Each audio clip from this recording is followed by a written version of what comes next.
Hey, welcome back to my channel. I'm Gabby, this is the Ink Bunny, and it is Tuesday, the 2nd of May. It's a whole new month, and I'm so excited. So the last couple of months I've been doing a lot of TBRs, a lot of readathons, and I'm a little worn out. So for May, and I think for June, I'm just going to do some mood reading, and that has already expeditiously helped my reading mood because it's the 2nd of May and I'm bringing you a completed book. I'm about to give you a review. So currently I am reading The Mary Shelley Club by Goldie Moldavsky with the book club girlies, Sarah, Bree, and Julie. I had to put this away because I am about 50% through. I'm on page 242, and a lot of the other girls have not caught up to me yet, so I'm just going to put this away. So to not destroy my reading groove, because I was definitely in a groove, this book reads like butter. Before I knew it, I was already 200 pages in, and I know I'm loving it. I really hope they don't jack it up, but right now I could definitely see this being 5 carats. But that brings me to the book that I read instead, called Aperture by Stephanie Bly. And this one I picked up randomly because I was on Instagram late at night last night because I wasn't feeling well. I haven't been feeling well since Sunday. And what better things to do when you're in bed sick than to read? So I was on Instagram, and the author, Stephanie Bly, was posting about how her new book was coming out and how she had gotten such great success with Aperture. And I was like, I love books about photographers. Tell me more. So then it's like a romance kind of thing. It's definitely like a romantic suspense with this girl named Melly. And she's sad because she's single and she just wants to meet a nice guy. And suddenly she has 2 of them, but also there's a serial killer in her city, but also somebody stalking her, and she needs to figure out if it's one of the 2 of them or if it's somebody completely different before the time runs out. It was really, really, really, really good all the way up to the end. I didn't like the ending. The ending was fine. Like, it wasn't like the ending came out of nowhere.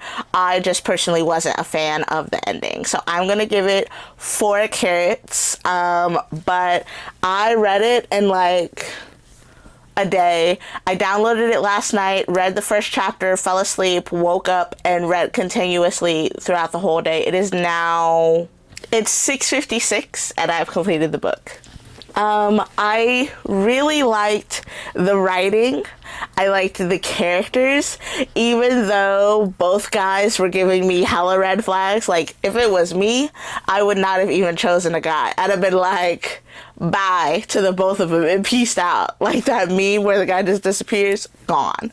Because they both were giving me hella red flags. Just cut your losses and run. But I really liked it. It was a one-off. Almost kind of wish that the ending didn't end how it did, so the story could have been continued. I was really in love with Wyatt. He was my guy. So you were between Wyatt and Theo, and Wyatt was definitely my choice of the 2. So yeah, I gave it 4 carats. I liked it. I'm definitely going to be on the lookout for another book. This one had all of the dark, spooky vibes I like in my romance. So hopefully her next one, which I think is called Ever the Same or something to that effect, has the same vibes, and I'll pick that up. But if not, then I'll be on to the next one. Got a couple of books that are jumping out at me from the shelves, so I might pick one of those up and see. But I'll catch you next time, and you can find out with me. Bye! It is May 3rd. And I finished another book. This is Dear Medusa by Olivia A. Cole. Look at that cover. Isn't it fucking stunning? Okay. So I'm giving this book 5 carats flat out. It was amazing. It was heart-wrenching. My heart hurt as a feminist, as a woman, as a bisexual. Like, it hit every note. It was practically perfect. It's about a girl who's 16. Her name is Alicia, and she has been sexually assaulted.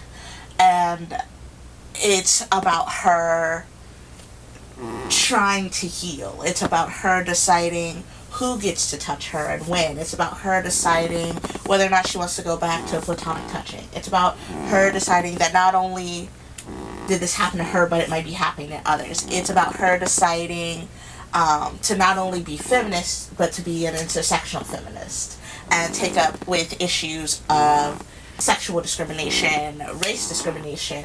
Like, it was everything. Like, I was heartbroken as I read, because it was like someone took what I thought on a daily basis and put it in writing, and it was the most beautiful writing, y'all. The novel is written in verse, in prose, in poetry form, and I highlighted so many notes because it was chef's kiss. Like, the writing is spot fucking on. Since I'm not very eloquent, I wrote an Instagram post for it already, so I'm just gonna read you my Instagram post. This was beautiful, heart-wrenching, and rage-filling in the best way possible. All the things I think about and never say suddenly peel from my throat like an angry dragon scream. And I want every boy, every man, and every woman who ever told me that I'm imagining it to be struck down by the decibels I unleash. I'm giving Dear Medusa 5 carats and recommending it to everyone I know. Thank you so much, Ranting Owl, for making me feel seen as a woman, as black, as bisexual.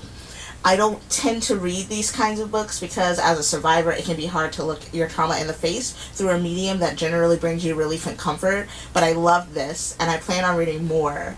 And the fact that the novel was in verse, y'all, like, I read poetry but not a lot of poetry, but this, y'all, it grabbed me in such a profound way. I highlighted 72 passages in this novel. It was so nice to have it, that feeling, that like dragon that sits on my chest every time I have to hear a man say, I don't understand what the big deal is about overturning Roe v. Wade.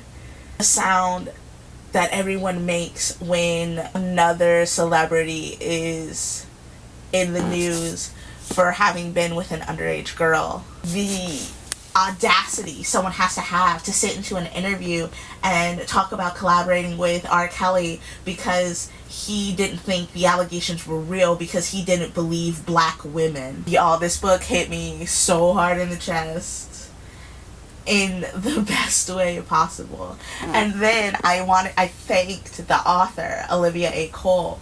I tagged her in the review and I thanked her for writing this novel. And right after that, not only did she share it on her social media, but she left me a comment. My heart hurts, y'all.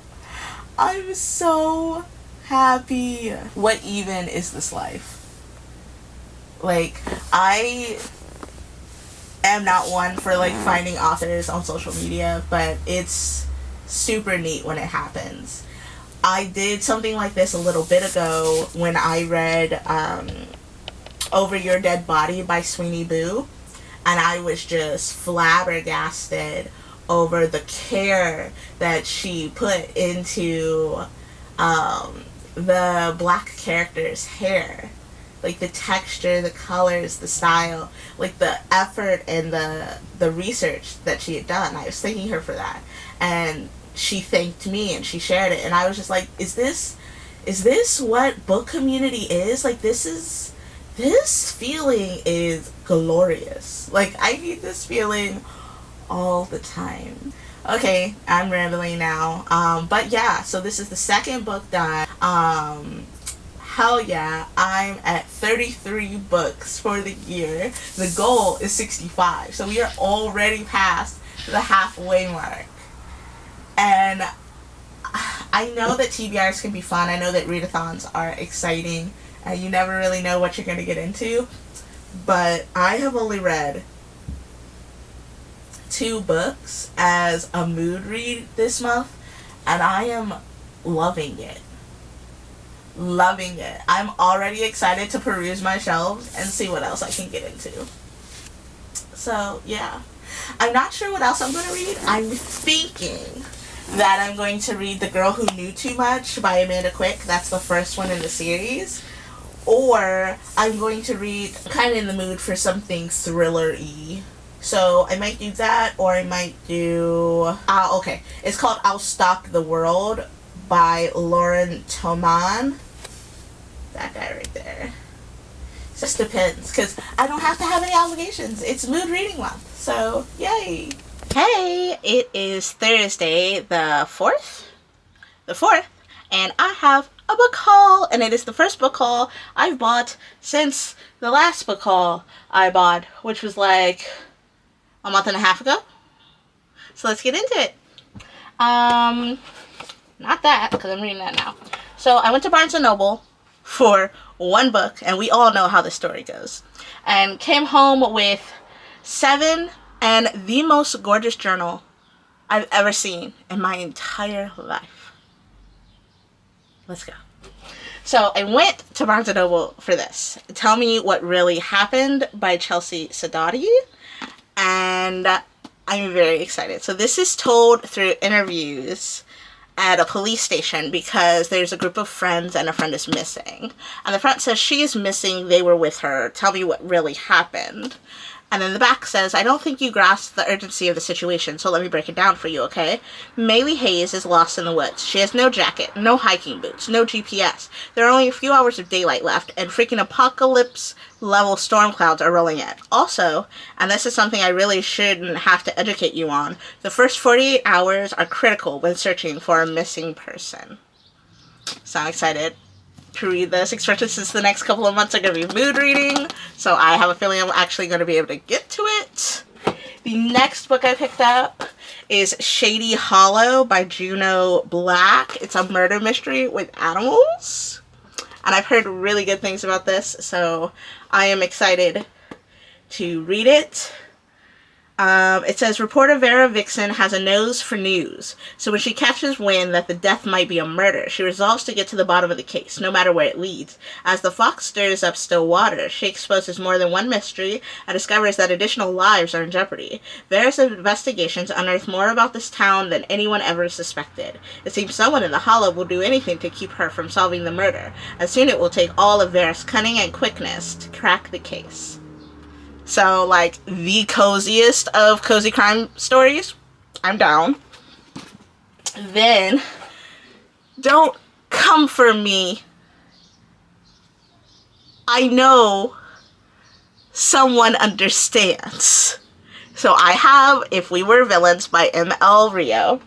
And they just released a Barnes & Noble exclusive edition. And it is gorgeous. Original is just not as pretty. So I bought the new one and I plan on selling the original. Like, look at these side by side and tell me which copy you wouldn't choose. Hold on. You ready?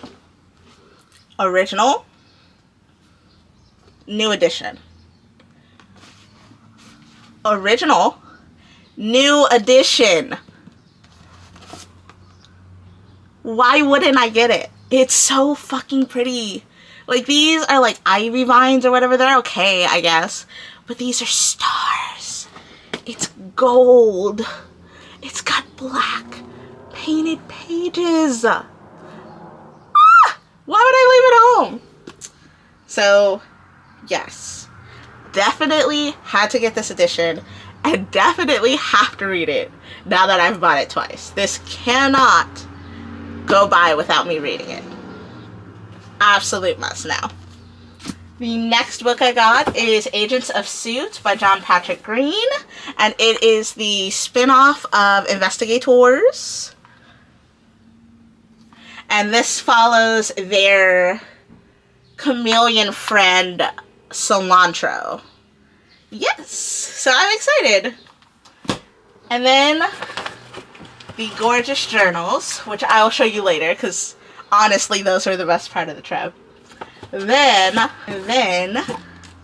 I got a new Alex Finley. Only been waiting for this sucker for a couple of months. Oh, my ears are falling. Oh, yes, this is called What Have We Done? And this is the newest novel by Alex Finley, who is a must at this moment. Anytime I have an Alex Finley, I'm like, must read it. And this, I'm only going to give you a little bit. It says, a stay-at-home mom with a past, a has-been rock star with a habit, and a reality TV producer with a debt. 3 disparate lives, 1 deadly secret.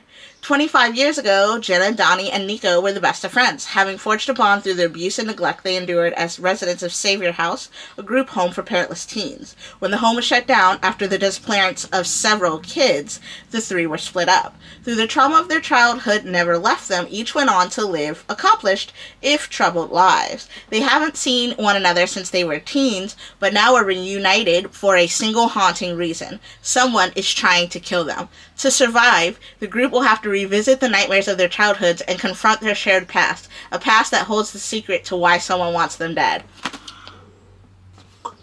Absolutely! Like, I'm so excited for this one for sure. Next book I picked up is The Last Word by Taylor Adams. And this was recommended to me, but honestly, I don't remember what this is about. So let's find out together. Oh, I know why this was recommended to me. Okay. After posting a negative book review, a woman living in a remote location begins to wonder if the author is a little touchy or very, very dangerous in this pulse-pounding novel of psychological suspense and terror. Now I remember why I wanted to pick it up. So, excited about that. And then the last book I picked up is Lying in the Deep by Diana Urban. And it says the perfect escape could be the perfect murder. Look at that cover. Like, I'm all for it. I'm so excited. Romance, jealousy, obsession, and trapped on board with a killer. After being jilted by her ex-boyfriend and best friend, Jade couldn't be more ready to embark on the adventure of a lifetime. 11 countries in 4 months, all from the luxurious campus on board ship. And to wedge an entire globe between her and the people who broke her heart. But when Jade discovers the backstabbing couple are also setting sail, her obsession with them grows and festers, leading to a shocking murder. And as their friends begin to drop like flies, Jade and her new crush must race to clear her name and find the killer they're trapped at sea with, before anyone else winds up in body bags. And this is a debut. So I'm so stoked for this. I know I've said that about every book, but honestly, I am excited about every book that I pick up to read. Do I stay that way? Probably not. But at the beginning, I'm excited about them all. So, super excited about this. This guy's pretty thick too. I don't know, ever since I started reading longer books, now they don't seem so long. 371 pages for Lying in the Deep. 337 for The Last Words. 354 for What Have We Done? I mean, I would be surprised if this is even 200 pages. Barely. 196 for Agents of Suit. 354 pages for If We Were Villains. 219 pages for Shady Hollow. And 397 pages for Tell Me What Really Happened. And then just as a little bit of an update on the mood reading situation, I am currently reading Thieves by Lucy Bryan. It's a graphic novel. I'm in love with it. I can't put it down. This is all that's left of it. So I will probably be finishing this today, and this will be the 3rd book of the week that I have completed. And it's not even Friday, so I am doing pretty darn good. I'm still 50% through the Mary Shelley Club. I will be picking this up probably Saturday, since the book gullies have caught up. And then I have downloaded Fortune Favors the Dead by Stephen Spotswood. I own the book, but sometimes it's just easier to read on my Kindle. So I went to the library and they had an ebook edition, so I am reading that. I just started it today. I'm like 4% through. So that catches you up on what I'm reading, what I bought, and what's in store. Oh, let me show you these cute ass journals before I forget. Okay. Now, I know that not everybody is into stationery as I am, but look at this. So they have leather covers. They are so soft and silky to touch. It has a little metal bee. It has a ribbon marker. And it has painted edges. And the edges are beehives. Beehives! And the paper is like my other journals. So, you know, it's perfect. And it's thick too. They are recycled. So, good for the environment. All the people that tell me that writing in journals is bad for the environment. But it was so pretty, I had to get 2. So I'm going to be starting this one pretty soon. I think I have maybe 30 pages left in the journal that I'm writing in now. And then I'll be onto this bad boy. And then maybe by then I'll find something else that's as pretty as this. But I fucking doubt it. These are gorgeous. So I had to pick them both up. And that's what's been going on with me. So I'm going to hop out of here so I can finish Thieves, because I need to finish this by today so that I can start on something new, because I already feel the itch of ready to pick up a new book. And I'll see you next time. Hey, it is Friday the 5th and I have completed Thieves by, I think it's, I said Lucy Bryan earlier, but I think it's Lucy Bryan, but I'm not sure. So I finished this. I'm giving it 5 carrots. I absolutely loved it. It was sapphic as fuck. It's about 2 girls that, this girl, Ella, and this girl, Madeline. Ella has a crush on Madeline, and she goes to a party, finds Madeline there, is super excited to see her, gets drunk, gets wasted, gets driven home. When she wakes up, her bed is full of items that do not belong to her. And Madeline shows up the next day and is like, hey, came to check in on you. Also, all of my stuff got stolen at my party. Will you help me look for it? So she is trying to figure out how to get all the stolen stuff back without her knowing. And there's also some deeper stories talking about just like acceptance, how to talk to people about how you're feeling. Like, this story is basically a big story about proper and healthy ways to deal with your feelings. What they do in the book is not proper, but it shows you what not to do, basically.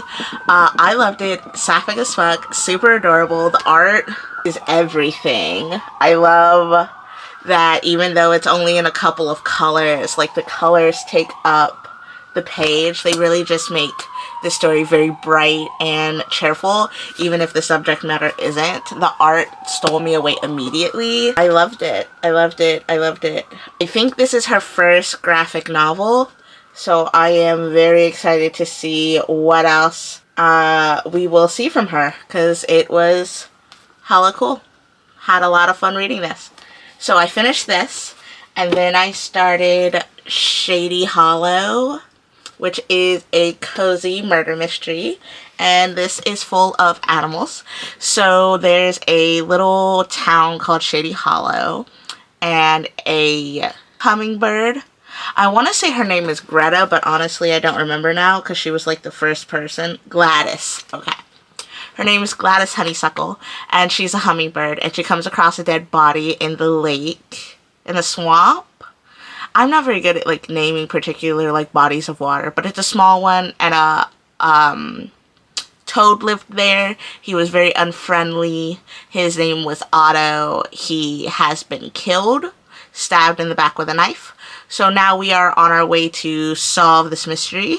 Our main character's name is Vera. She is a fox, a vixen, and with the help of a raven named... Ooh, why am I so bad with names, y'all?